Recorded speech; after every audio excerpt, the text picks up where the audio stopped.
Moving forward to step 3, where we're talking about being able to start a conversation and doing it well. We've all had the thought, I don't know what to say, when we're about to enter a room or when we're with colleagues at work. And something you should always have in the back pocket is a conversation starter. With our course, you'll have access to the Ultimate Conversation Starter Guide, 10 pages of different conversation scenarios and examples that can help you begin a conversation. With our course, you'll have access to the Ultimate Conversation Starter Guide, 10 pages of different conversation scenarios and examples that can help you begin a great conversation. So with our Conversation Starter Guide, you'll have great resources to look back on and get ideas from instead of just guessing when you purchase our course. And our Conversation Starter Guide can help you transform an awkward, forced conversation into something that is much more interesting and very pleasant. It's important to really have a variety of conversation starters ready to go that will help you form connections with coworkers, partners, or anyone you meet at social events. Now, let's dive deep and talk about what makes a good conversation starter. Here are 7 categories of conversation starters. We're going to start with the open-ended conversation starter. These are the most impactful conversation starters, in my opinion, and what you can use in every conversation. I also highly suggest you really try to stop using closed-ended questions when beginning conversations.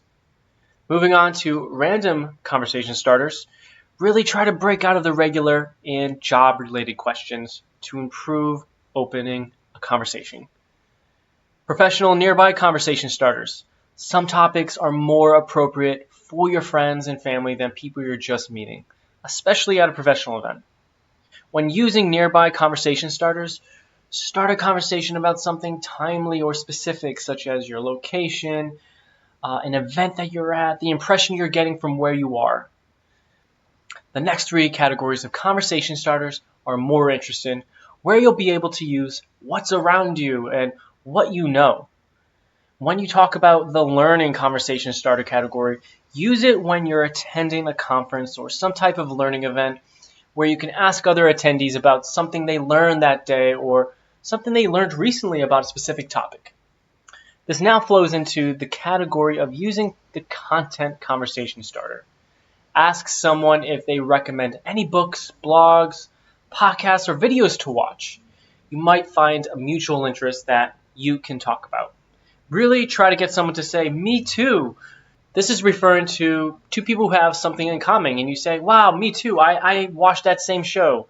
And when you find things in common, you build a bond much faster. Lastly, and the most enjoyable conversation starter that a lot of people like to use is fun facts. Start conversations about something interesting that you've read, or talk about your favorite restaurant and the favorite food that you've had the last few nights in a row, or just research some fun facts and remember them. You'll impress people with such interesting things to say. Also, try to relate these facts or fun things that you're talking about to the conversation. Or if no one's talking at all, just bring it up. People will be excited to talk about something interesting and fun. Remember, every conversation is a little different, and talking to someone at a bar will be more relaxed versus someone at a professional event where you'll likely be more formal. Some social events are easier and less intimidating than others, and conversations vary from person to person. So we've created a diagram to really help you understand how your conversations can flow.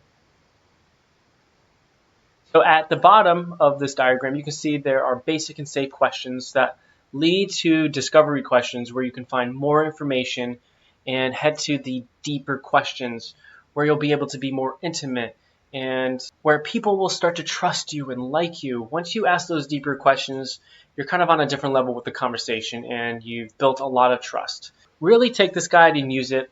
It's a great guide to take your conversations to the next level.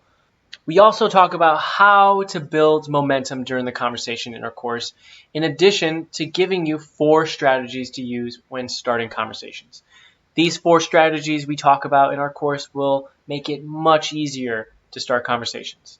And we go in depth and make sure that these strategies are really easy enough for anyone to use daily.